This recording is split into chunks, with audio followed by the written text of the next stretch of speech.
Olá, pessoal, tudo bem? Segunda série do ensino médio. Nós vamos nessa aula aqui agora falar para vocês sobre a diferença entre permutação, arranjo e combinação simples. Vai ser uma aula rápida, não é uma aula demorada.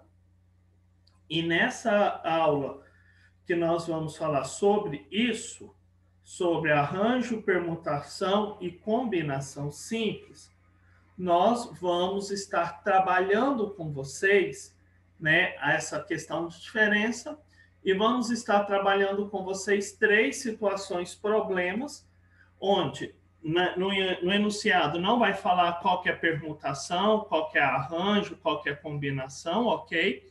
E nós deveremos saber identificar e qual a fórmula usar, tá bom? Então vamos lá? Turma, primeiro, tem isso daqui. O resumo da análise combinatória, né? Como identificar se um exercício nós vamos estar trabalhando a questão da permutação, da combinação ou então do arranjo? Primeira coisa que a gente tem que fazer, uma pergunta. Qual é a primeira pergunta que nós devemos fazer? O número de objetos é igual ao número de posições? Por exemplo, eu tenho 6 pessoas para 6 cadeiras. O mesmo número de objetos é o mesmo número de posições. Se a resposta for sim, significa que é uma permutação. Então, primeira pergunta que fazemos: o número de objetos é igual ao número de posições? Se a pergunta for sim, aí é uma permutação. Permutação simples é o fatorial de um número, no caso dos anagramas, ok? Mas só que, e se o número de objetos não for igual ao número de posições? Se o número de objetos não for igual ao número de posições. Se o número de objetos não for igual ao número de posições, aí significa que não é uma permutação. Então, se o número de objetos for igual ao número de posições, sim. Se a resposta for sim, permutação. Se a resposta for não, aí eu tenho que fazer uma outra pergunta. Se a ordem importa, sim ou não. Por exemplo, quando eu tenho um número de objetos que não é o mesmo número de posições. Olha, eu tenho 20 pessoas para sentar em 3 cadeiras. Né? O número de objetos é maior que o número de posições. Né? Número de objetos, número de pessoas, número de posições, cadeiras. Então, se a ordem, se o número de objetos não for o mesmo que o número de posições, se a resposta for não, aí eu tenho que fazer uma segunda pergunta. Qual é a segunda pergunta? A ordem importa?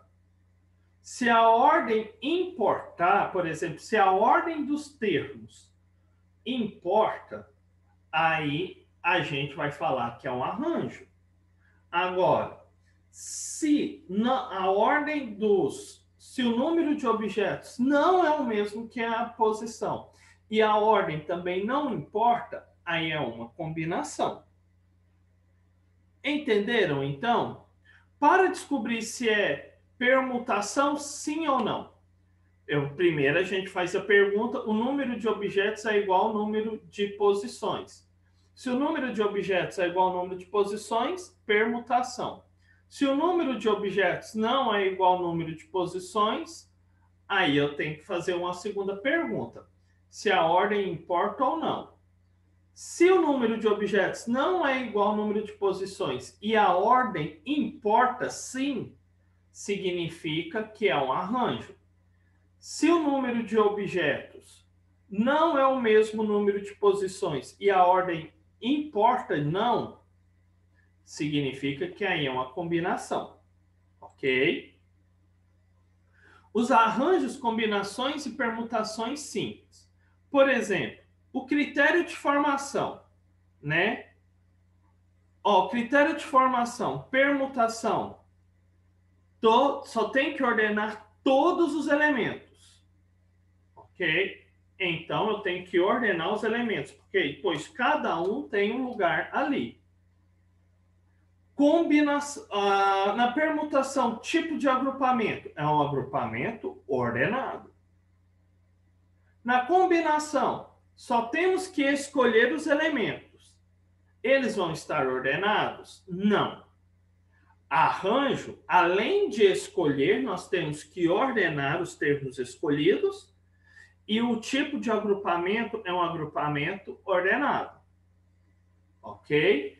Então, essas são as diferenças entre combinação, arranjo e permutação simples. Vamos a 3 exemplos. Primeiro exemplo.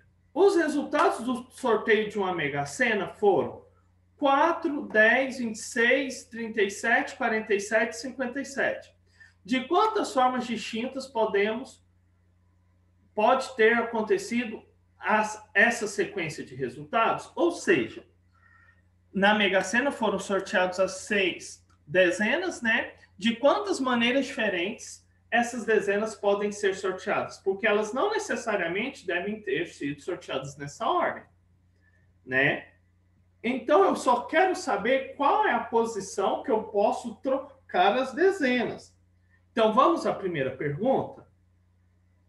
O número de elementos é o mesmo número de posições?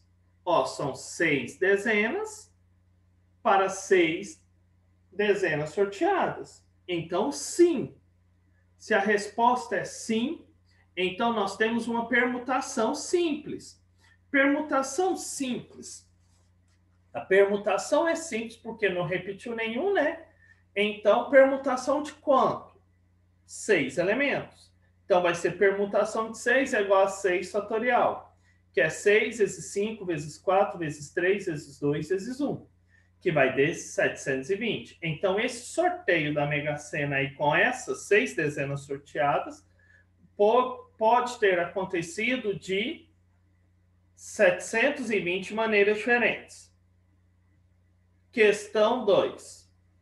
Em uma urna de sorteio de prêmios, existem 10 bolas, enumeradas de 0 a 9. Determine o número de possibilidades no sorteio cujo prêmio é uma sequência de 6 algarismos. Então, olha, nós temos 10 bolas. 10 bolas lá. Vão ser sorteadas quantas?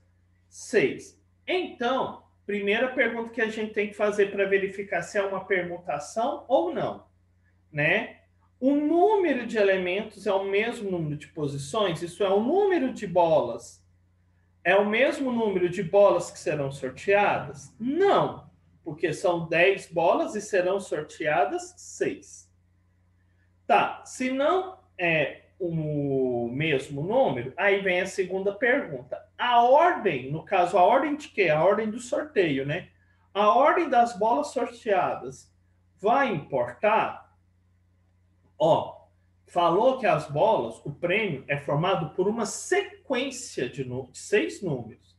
Então, se eu tirar as 6 bolas numa sequência e tirar 6 bolas na outra sequência, a sequência vai ser a mesma? Não, são sequências diferentes.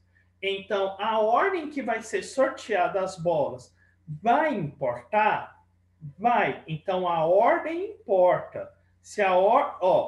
Se nós não temos o mesmo número de elementos, o mesmo número de posições, e a ordem importa, então nós temos um arranjo, né? Arranjo n fatorial dividido por n menos p fatorial, onde n fatorial é o total de bolas que a gente tem, 10, e e p é o número de algarismos que a gente vai ser sorteado, que são 6. Então, vai ser n fatorial dividido por n menos p fatorial. 10 fatorial dividido por 10 menos 6 fatorial. 10 menos 6, 4. Então, o que é 10 fatorial dividido por 4 fatorial? Vamos desenvolver o 10 até poder cancelar 4 fatorial no numerador com 4 fatorial do denominador. Então, vai ser 10 vezes 9, vezes 8, vezes 7, vezes 6, vezes 5, vezes 4 fatorial. Cancela 4 fatorial com 4 fatorial. Sobrou apenas 10 vezes 9, vezes 8, vezes 7, vezes 6, vezes 5, que é 151.200. Então, esse sorteio com essas 10 bolas tomadas de 6 em 6 vai poder acontecer de 151.200 possibilidades. Exemplo 3. Dispondo de 6 frutas, quantas vitaminas podemos fazer utilizando apenas destas 3 dessas frutas? Ou seja, eu tenho 6 frutas, vou pegar 3 delas para fazer uma vitamina. Primeira pergunta para ver se é arranjo ou para ver se é permutação ou não. A quantidade de elementos é a mesma quantidade de posições, ou seja, tenho 6 elementos e vou pegar apenas 3. Tenho 6 elementos, tenho 3 posições. Não é. Então, não é permutação. Agora, vem a segunda pergunta. A ordem em que será selecionada essas frutas vai importar? A ordem que eu colocar essas frutas para fazer essa vitamina vai importar? Não vai. Não vai. Então, se a ordem não importa, aí é uma combinação. Então, combinação de n em p é n fatorial dividido por p fatorial, n menos p fatorial. Então, vai ser a combinação de 6 tomados de 3 em 3. Então, onde tem n, colocamos 6. Onde tem p, colocamos 3. Então, vai ficar 6 fatorial dividido por 3 fatorial vezes 6 menos 3 fatorial. 6 menos 3, 3. 6 fatorial dividido por 3 fatorial vezes 3 fatorial. Né? Vamos desenvolver o 6 fatorial aqui em cima. 6 fatorial é 6 vezes 5 vezes 4 vezes 3 fatorial. Cancela 3 fatorial do numerador com 3 fatorial do denominador. Sobrou apenas 6 vezes 5 vezes 4 e 3 fatorial embaixo, que é 3 vezes 2 vezes 1, que vai dar 6. Combinação de 6 em 3. 6 vezes 5 vezes 4, 120. 3 vezes 2 vezes 1, 6. 120 dividido por 6, 20. Então, quantas vitaminas poderão ser feitas usando 3 frutas no total dessas 6 frutas, 20 tipos de vitaminas diferentes. Ok? Então, pessoal, esse foi o nosso objetivo. Mostrar para vocês qual é a diferença entre combinação, arranjo e permutação. Com isso, nós encerramos o nosso conteúdo de análise combinatória. Certo? Para falar que nós não vamos falar mais isso, nós só vamos falar na próxima semana de matemática ou na correção dos exercícios que eu passei. E já na nossa próxima semana, nós também vamos falar sobre probabilidade, ok? Então é isso, pessoal. Espero que todos vocês tenham entendido. Até a próxima aula. Bom fim de semana e se cuidem. Tchau.